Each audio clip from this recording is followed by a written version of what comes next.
Hi everyone, I hope you can hear and see me. I'll just wait to see if there are a few comments. People can let me know if you can hear and see everything. That would be great.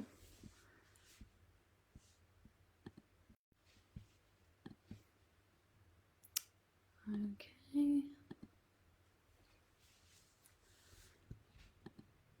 So hopefully everyone can hear and see this, but if anyone's having any issues, just let us know in the comment section.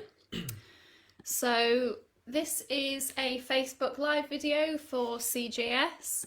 My name's Kate and this is Charles, and Hiya. we're both rangers for the South Downs National Park Authority. And we thought we'd do a video for you today to give you an opportunity to ask any questions you might have about starting a career in conservation. But we thought we'd also share with you a little bit about our own jobs and how we got onto the career ladder. So I'm going to start off by introducing myself. So, as I said, I'm Kate. I'm a ranger for the South Downs National Park Authority, and I work mainly on the heathlands and woodlands in the area. And as a ranger, I do lots of different jobs. No day is the same. Because the national park doesn't own any land, all of our work is in partnership with other organisations, private landowners, farmers, charities, big estates, so on. So we get to work with a lot of different people on a lot of different projects. Now, we do some practical conservation, so that could be things like clearing scrub or felling trees in the winter. And then in the summer, it could be anything from controlling invasive species to doing some heathland works. So the practical side of it is great. I'd probably say I'm out about 2, 3, maybe 4 days a week. So there's not too much of the computer and admin side to it. But another side of the work is engagement and education. So we work a lot with our volunteer and education team to provide volunteer work parties for people, as well as specific events aimed at school groups and people on their school holidays. So we take them out and do surveys and other practical tasks. And then I also do some advising on planning, so that's an interesting part of the job where biological interest is part of the application. And yeah, it's really difficult to explain in its entirety what the job is, because we do lots of different things and it depends on what requests we get in from people within the national park. But it's really interesting and you get to learn loads of new skills. There's lots of development opportunities and it's a really great way to connect with everybody in the national park. So the route that I took into this job, I started out doing a degree in ecology at the University of East Anglia. I originally applied to do meteorology, but I changed courses pretty quickly once I saw all the students going out in a minibus every Friday on their field trips and coming back with muddy wellies. So I was rather jealous of that. So I thought, right, that's what I'd like to do. So I switched courses to ecology and I did my degree. In my last year of university, I started volunteering once a week with the Norfolk Wildlife Trust, and that was just because I had that day off and I really enjoyed some of the field trips that I'd done as part of the course. So I thought, well, I'll see if I can learn a little bit more. And I shadowed a ranger and found out that you could actually do ranger work or warden work as a job. So I thought, wow, this is amazing. You know, I had in my head this career of going into academia, doing research, and that was what my degree was setting me up for. And then I found out that you could do all this practical outdoors work, and I thought, great, that's what I want to set as my goal now.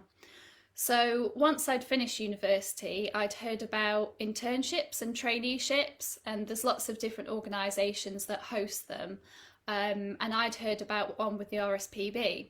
So I applied for that, and the following February, I think it was, after university, I got a placement in East Anglia. So I did that and I was really lucky. I got to go to Minsmere Nature Reserve and a really cool estuary place called Frampton Marsh in Lincolnshire. And I spent 9 months on those reserves, got loads of different skills, working with volunteers, doing lots of surveys, got lots of different responsibilities from the wardens. And after the 9 months, I started applying for jobs, and I saw a job advert for an assistant ranger with the South Downs National Park. So I applied for that. Luckily, I got the job, and I did a year and 9 months as an assistant ranger. And it was fantastic. So such a great variety of work, and a really good introduction to conservation. And the main thing for me was that it was on a landscape scale. So rather than working on a small nature reserve with just a few neighbours, you're working with 50 or so different people. So that was really good for me. And then luckily, a ranger job came up within the national park. So I applied for that and got that. And initially I was working up on top of the downs, so on all of the chalk grassland area, which was lovely. And then an opportunity opened up to move back down into the Wealden Heaths area, which is all the heathland and woodland. So I did that after 6 months. So now I've been in my current position for a year and a bit, and I really enjoy it. So I hope my experiences will allow me to answer some of your questions about getting a career in conservation. And if you do have any questions, just pop them in the comments box, or use Facebook Messenger, and we'll try to answer them. And I'll pass you on to Charlie. Yeah, so I think Kate's given a pretty good summary of what we do.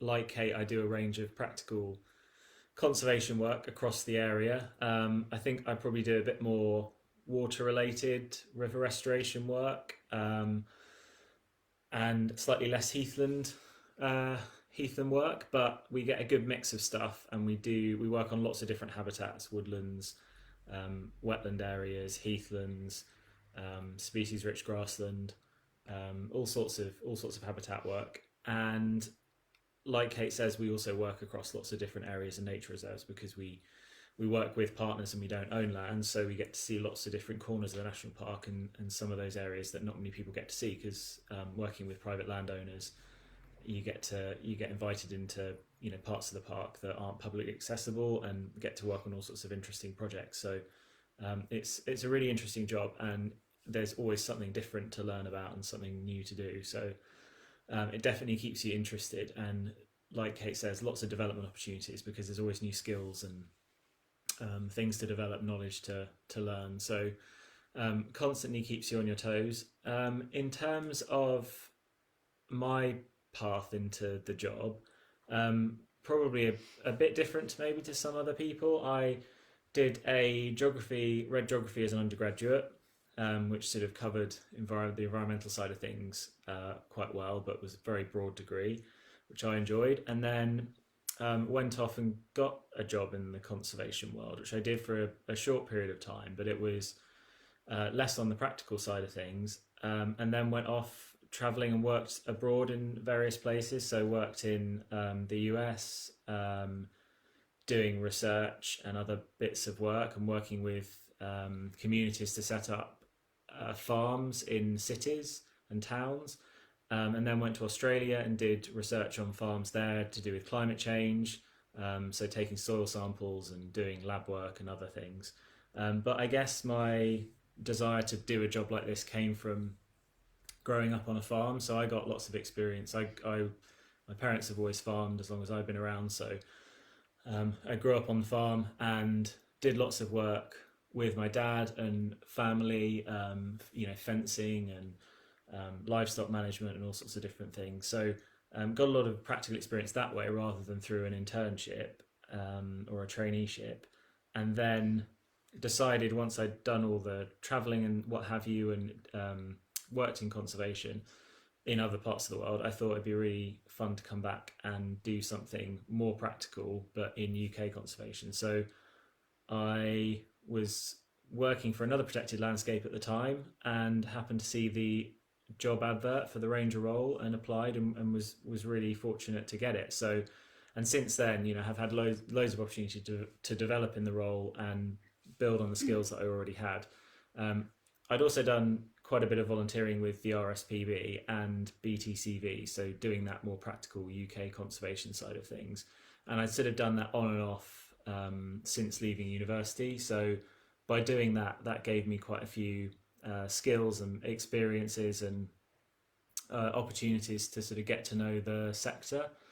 And some of those volunteering opportunities were quite local to where I'm working now. So I guess that was a good introduction into the kinds of things that you do in this job.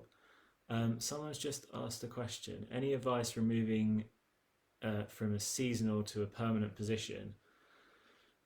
That's a good question, because we have some seasonal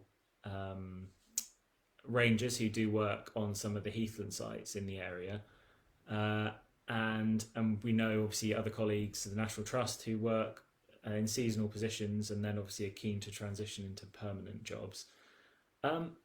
That's a tricky one. I guess just building up as much experience as you can. I think if you're already doing a seasonal role, then you've obviously already got skills that conservation organisations are interested in. So I suppose taking the opportunity to get as much out of the seasonal role as you can, and if there's any training you can do while you're there, or things you can do in addition to that, then that's going to stand you in good stead. I suppose showing that you're willing is really important, and taking on extra responsibility or doing volunteering on the weekend, and things like that just add to what you're already trying to do in your seasonal role. I don't know if you've got any. Yeah, I think advice. that's a really important thing to get experience in and to show off on your CV, is anything that you've been responsible for or taken a lead in during your seasonal positions. Really highlight that, because it shows ownership of the work, it shows passion and interest for it, but it also shows that you can get work done yourself and that you're motivated. So if you've got any opportunity to show leadership or get experience in that in seasonal roles, that's a really good thing to do. And also try to network as much as you can. I know it seems like you might be in a position for anything from a couple of months up to 6-9 months. So you might think, oh, well, it's not very long term, I'll just sort of get my head down and get through the work. But the more you can network around, get to know people that you're meeting, even if it's something as small as you're working with a local farmer, get to know them, get to know their names, who they work with, and the more people that know you and have heard of you and have worked with you, the better, because you never know when those connections are going to come in useful. You can also use people as references as well on your CV, so definitely make the most of networking, and if you've got any chance to show responsibility and leadership in those roles, that's great as well. Lawrence asked a follow-up question, saying she's applied for assistant ranger roles but doesn't have enough machinery experience, and obviously it's expensive to do the training courses. I think that is a challenge, I guess, because chainsaw tickets and brush cutter tickets and stuff like that aren't cheap, and if you're paying out of your own pocket, then it can be really, really expensive. I suppose one way that Kate's already mentioned that you can achieve some of those tickets is by doing a internship or traineeship or residential volunteering with the RSPB.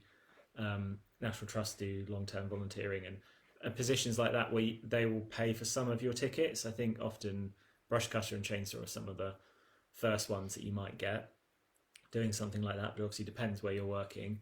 So that's obviously a good way of doing it, where you don't have to cover the cost. The person you're volunteering for or working for will do it for you. I suppose some of those aren't funded, so that can be tricky. I guess they're volunteer roles, but then you do get accommodation and some other benefits. The National Park has apprenticeship schemes, which I think they've recently recruited for, but I think they're an annual thing, so there'll be more opportunities to look out for those.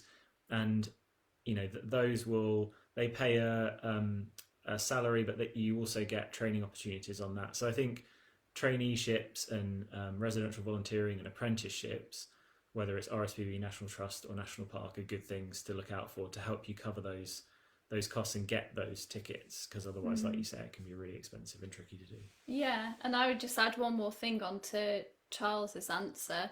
A lot of organisations at the moment are relying quite heavily on volunteers, And so it's worth asking round organisations local to you if they need a hand with any certain skills, whether it be they need a volunteer to do brush cutting paths throughout the summer, or they need someone to help out with chainsawing or logging up or something over winter. Um, you never know, if you ask and they need that help, they might be willing to pay for your training for you to be able to help them over the winter or the summer or whatever, because it's actually, I don't know, more efficient for them to do it that way. So definitely ask organisations around you to see if they need that help and if they could offer pay for your training in a trade-off for you helping them out for a season. Yeah, because sometimes if they're running training courses for their staff anyway, it may be that you can join on if there's a spare space, and it doesn't cost them a huge amount extra. It's just allowing you to sort of tag along, as it were. So yeah, always worth asking around. Yeah. I've got another message from Christina asking, is there a qualification or training that make you really stand out from the crowd? That's a really difficult one because it depends on what the organisation you're applying for is looking out for. Whenever anybody recruits, in the back of the manager's mind, they're looking for someone with specific skills that will complement the rest of the team or add a new set of skills to the team, or perhaps there are certain projects that they have in the pipeline that they're looking for someone to be able to take on. So it really depends on the timing of the job and what organisation you're applying for. But I think those practical skills, things like brush cutter tickets, pesticides, chainsaw, ATV, 4x4, they're kind of like the basic tickets that will allow you to do a lot of reserve and ranger work. And first aid, although most organisations will pay for that, I think anyway. So yeah, I think having a good base of practical skills and qualifications is a really good start to sort of stand out from the rest. Could you read that question again, and I'll see if I can add anything to it. Is there a qualification or training that make you really stand out from the crowd?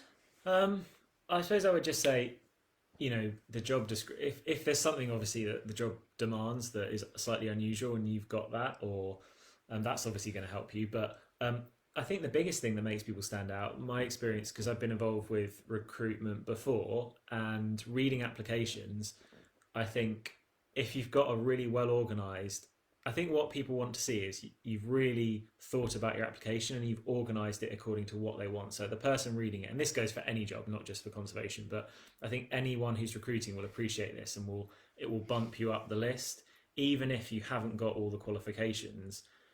If you organise it according to exactly what they're after, so like use the headings in the key criteria or whatever it is, and write your application specifically to that, and just make it really easy for the person looking at the applications to find what they're looking for, then that will immediately boost you up regardless of what qualifications you've got. I think that's a huge thing that often gets missed, and people write, we've all done it, written applications quite quickly and not really given it that much thought, and maybe not organised it and just put everything that we've done down on a piece of paper. That's not gonna put you to the top of the pile. If you've done it in a really, really organised, clear way, and structured it really well, then that's going to help you regardless of what tickets or qualifications or whatever that you have, because people can see that you've really taken the time and made their life easy as well. And also just a real sense of enthusiasm, because I think if you can get across that you're really keen, like really, really keen, and really want to do the job, then I think organisations are probably more willing to take a chance on someone and then put them through the training that they might be lacking.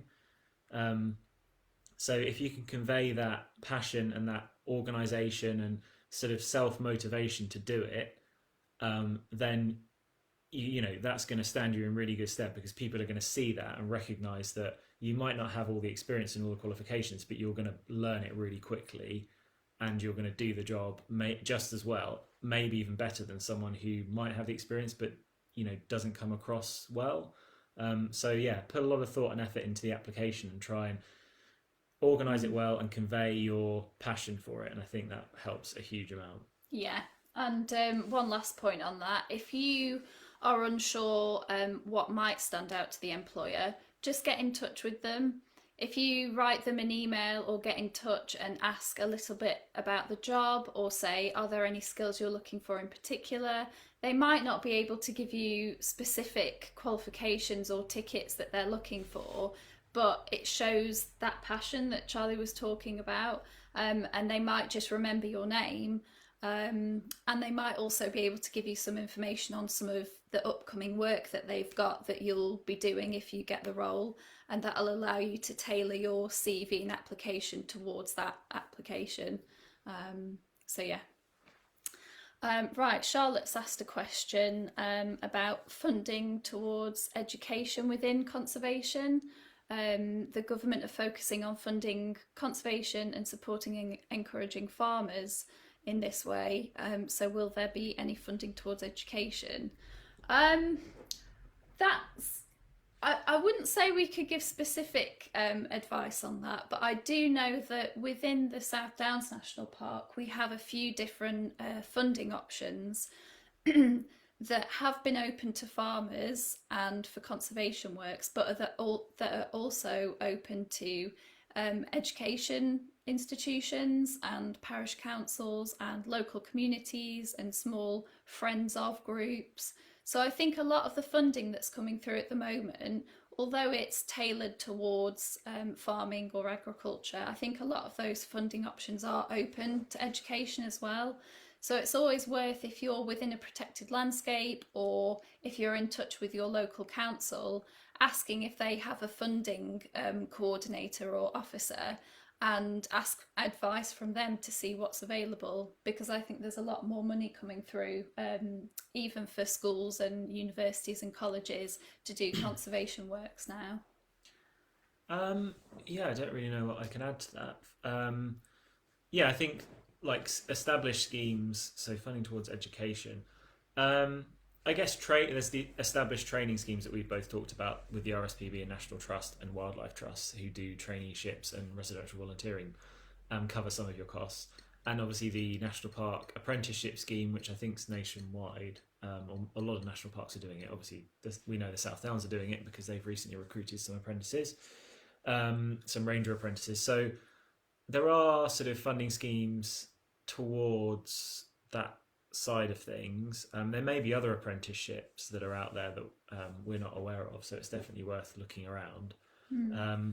But yeah, I think colleges, agricultural colleges, and universities who do conservation courses, finding funding is always really difficult. I know I struggled with that when I did a master's degree in conservation and environmental management, and it can be really tricky to find funding, and it's not always just the university that you have to look at. It's like outside sources, and you've got to put a lot of work in because it's not easy, and obviously it's really competitive as well. So yeah, just do a lot of digging around, I guess, and ask around, because you never know what might be available and who might be prepared to fund you. And I guess these days people do crowdfunding and other stuff like that. So yes, lots of options, I guess, but it's finding the right one that sort of suits what you want. That's the key. Yeah. So we have another question here. Do you have to do a traineeship or internship or apprenticeship, or is volunteering enough? I think, yeah, I think, like I answered on one of the previous questions, I think one of the key things that you can get from volunteering, as well as the practical skills and maybe some tickets, is showing that you're accountable and responsible. So your willingness to do a job and to take on certain projects, whether it doesn't matter whether that's in a formal apprenticeship or traineeship, or whether it's just volunteering once a week because that's all you can do. As long as you show the key skills like responsibility, passion, proactiveness, things like that, that's going to shine through on your CV. And it shouldn't matter whether you've done that through a formal qualification or whether it's just with a local conservation group. Those skills, if you can show them off, that's all that matters. And Charlie was saying earlier, an organisation might take a chance on someone with less skills and who has less experience if they come across more passionate and more willing and organised with their application. So, yes, you can definitely start a career in conservation by just volunteering and doing what you can. Perhaps it's around university work, or perhaps it's around a job and you can't afford to take time off work to do an apprenticeship or something like that. But yeah, definitely keep on with volunteering, and you should be able to get all of the skills that you need from that. Yeah, I think that's true. I mean, I think I didn't do the apprenticeship or residential volunteering, and I was able to sort of break through and get a job. I think, yeah, if you do the right things and you get enough experience from your volunteering, then I think you can definitely do it that way. But you probably need to make sure you're, yeah, really dedicated in your volunteering. Take every opportunity you can get. So going over and above maybe your regular volunteer group that you're helping out with, or asking the warden or the ranger or reserve officer or whoever it is to do extra stuff, or see if there are opportunities to learn how to do different things, like maybe fencing on the reserve, Or or surveys. surveying, yeah, or Yeah. just improving your skills in lots of different ways.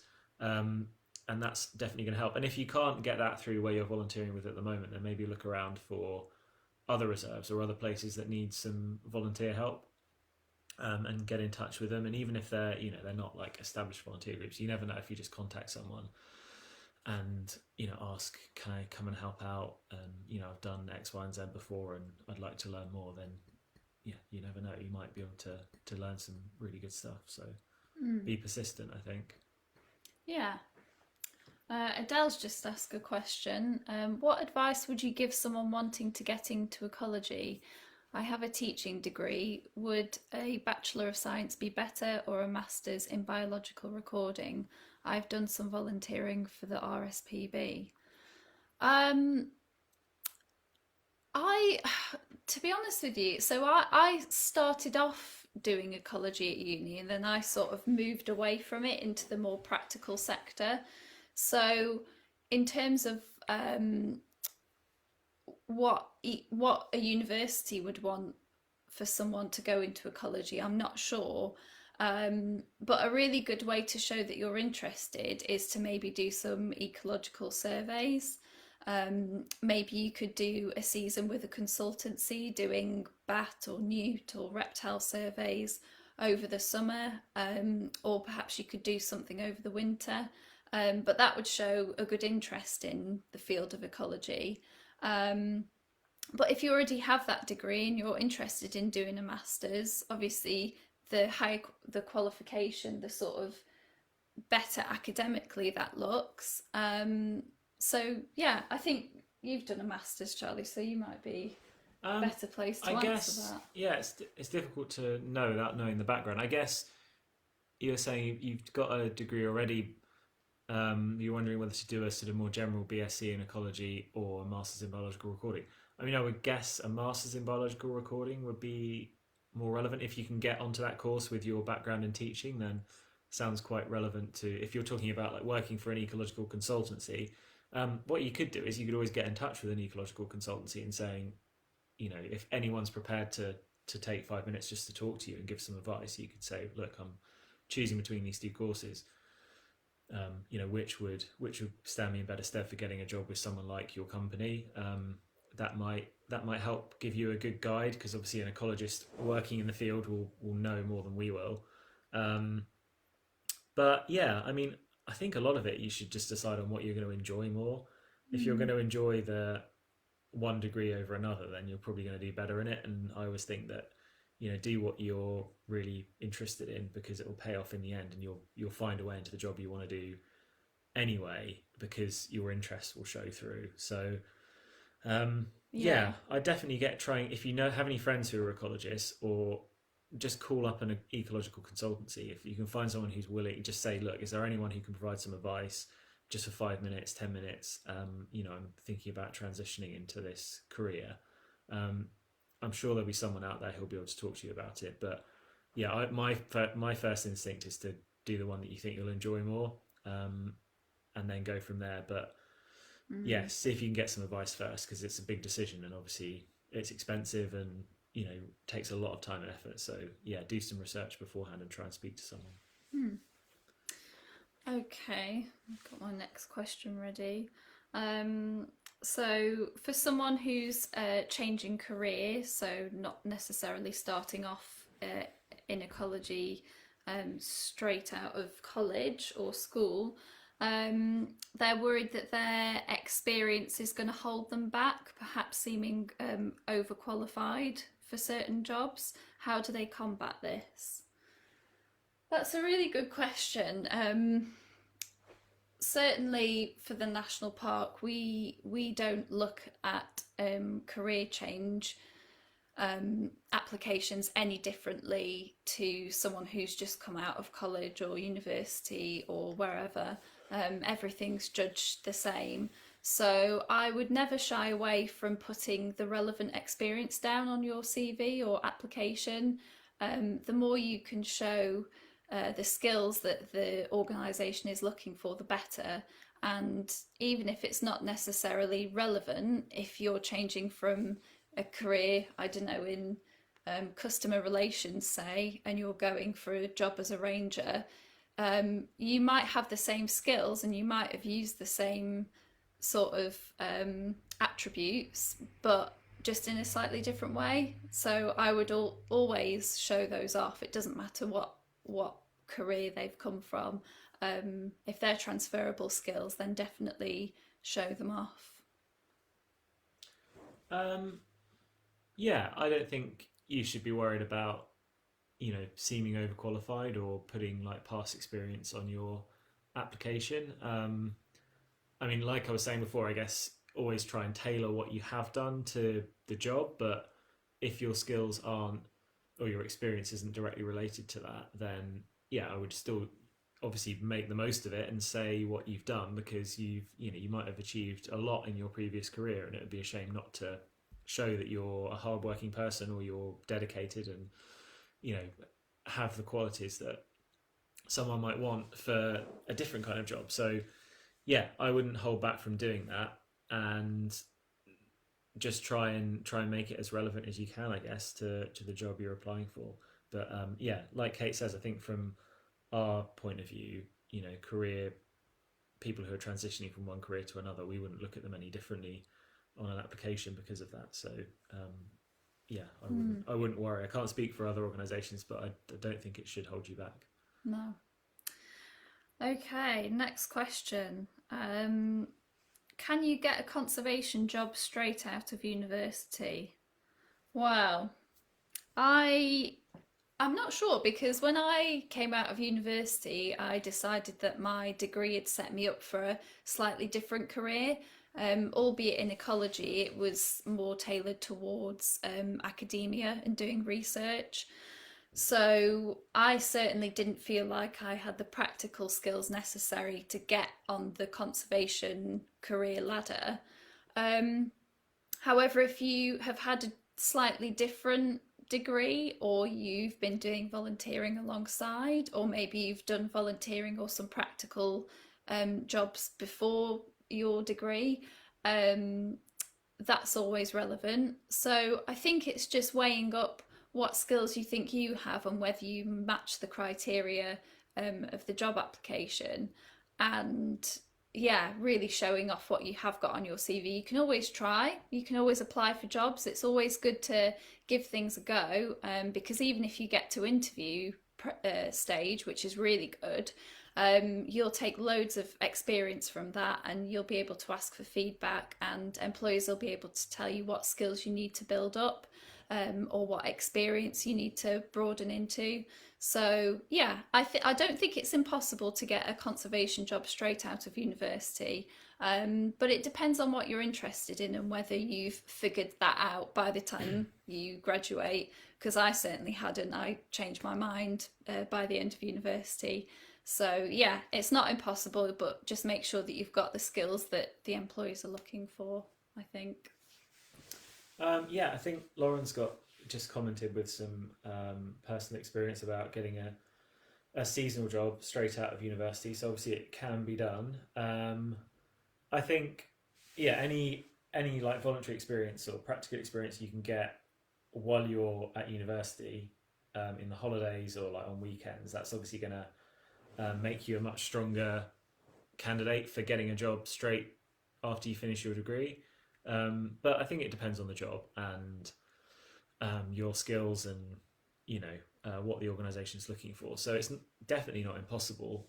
I think there probably are lots of jobs out there where you could go straight into it after finishing university, but it's difficult. And I think in the sort of practical conservation sector, like the sort of jobs we do, so often people are looking for a certain amount of experience that you've done, so you've got certain skills and you've done certain things. But then again, there are things like the apprenticeships, which obviously isn't like a job, but you do get paid while you're on the apprenticeship. So you could, it's perfectly possible that you could get offered a place like that straight after university, or like Lauren's saying, a seasonal job with a national park. So there's, yeah, definitely, I wouldn't rule anything out. I think in this sector, everyone's often done it differently. I think there is a conventional, maybe what was a conventional path where you did like a residential volunteering or an internship or traineeship. But I think lots of other people have done it other ways. So yeah, definitely wouldn't rule anything out, or definitely don't think you can't do it just because you've just graduated university or just finished your course. I would, just try and apply and see what happens, because you never know. And a lot of universities have groups or societies that are connected to conservation, or a climate action group or something like that. And even being a member of one of those is good experience, I would say, because a lot of conservation jobs these days, they're not just looking for a hands-on practical worker anymore. They're looking for someone who can do that work but can also engage with the public and can think about bigger issues and can engage with a variety of different landowners and can take school groups and can comment on planning applications if you're in a national park. It's definitely multi-skilled now, working in conservation, and so any experience you can get whilst at university, even if it's part of being a society or anything like that, is going to put you in good stead. So yeah, there's plenty of chance to get skills and experience for your CV whilst at university. Yeah. Okay. Another question. How stable are fixed-term jobs or seasonal jobs, and should I hold out for a permanent job instead? We did have a question about that at the start, didn't we? Who was that from? I can't find it now. But yeah, I would definitely say seasonal jobs are fantastic. I'm actually a bit gutted that I took a permanent role straight away, because I would have loved to have done seasonal contracts, because it gives you the chance to explore different parts of the country, maybe even different parts of the world if you're going abroad. It gives you the opportunity to work with different organisations and see how they all work, because you might like the way that one place works, but don't quite agree with the ethos or the values of another place.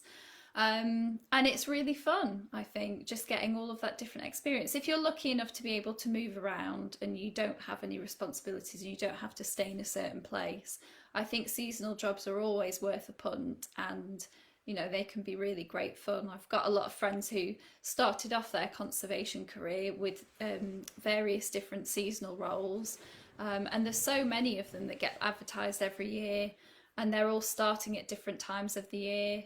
A lot of them, I think, are advertised for a September start for the winter work, and then again around March time for the summer work. But there's always different roles coming up. It's not always focused around those two seasons. So yeah, I think although a permanent job sounds like the best option, I think there's a lot of fun to be had with seasonal roles. And at the end of the day, we all get into conservation because we enjoy it. That's the biggest perk of the job. So yeah, definitely go for seasonal roles, and they're a great way to boost your CV and to explore different routes. Yeah, I don't think I've got anything to add to that.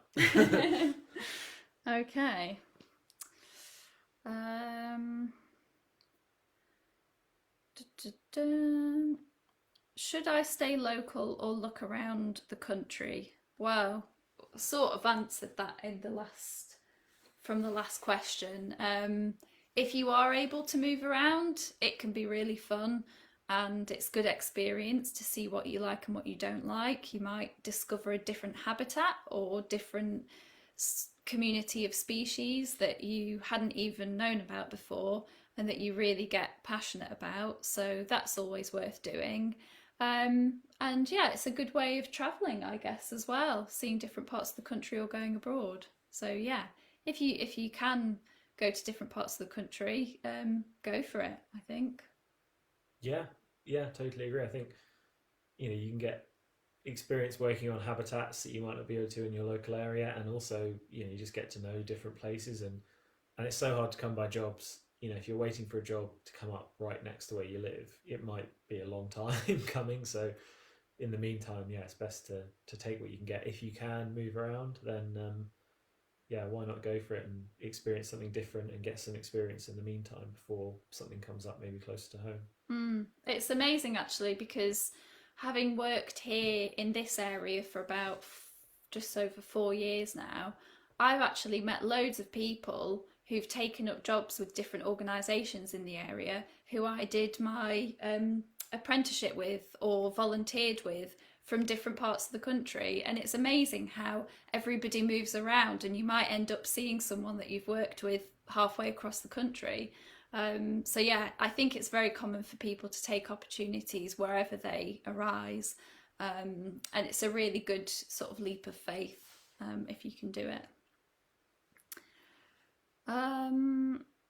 What do I do if I have a full-time job and can't afford to do much volunteering or a traineeship?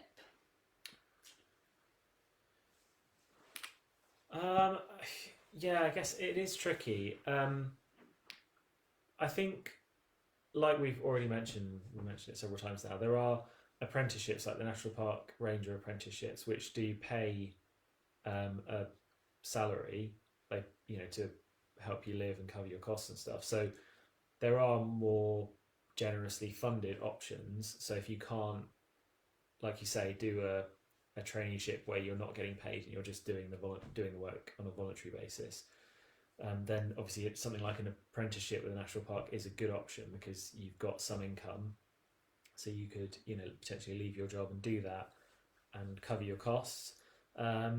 If you can't do that, then I guess you're sort of more confined to volunteering on weekends and trying to fit things in, which I don't think is impossible. I think there definitely are people out there who've done it that way, who haven't stopped working for 6 months so they can go and train up, but they've done it in between doing their normal job. And I think you can do it that way. You've just got to be obviously even more organized, I suppose, and really dedicated to try and fit everything that you want to do in, that you need to do. So I think it's possible to do. I think you just got to figure out the best way to do it for you. But like I say, there are some paid options out there, and I think it'd be worth maybe looking at some of those to see if that would provide a way in, a more realistic, or a way in which frees up enough time so you can get the training and experience that you need, and also have some income as well. Yeah, I agree. I think in the past these paid positions were really hard to come by, and most people had to give a lot of their free time up to get the skills and the tickets that they needed. But now it's a lot more common to find these paid apprenticeships or traineeships. So they can be a massive help to people who are already working and can't afford to completely stop and just volunteer.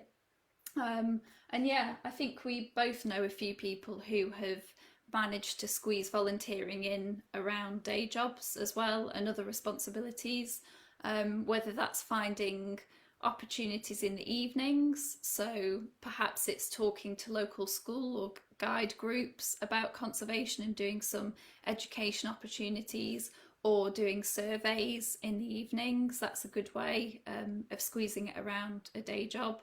And even though it might not be directly related to exactly what you want to get into, it shows that commitment and that flexibility, and that you're dedicated and you really want to get some skills to put on your CV. So you do have to work a lot harder at it, and it might take a bit longer to get all of those skills accrued, but there are definitely more opportunities now than in the past to start a career in conservation if you've got to fit it around lots of other responsibilities and time commitments. Right.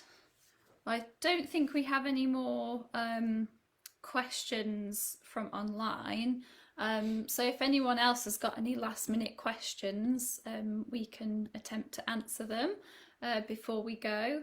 But yeah, hopefully, even if some of the questions haven't addressed exactly what you're wondering, hopefully we've given you some tips and ideas of what employers are looking for and good ways to get into the sector.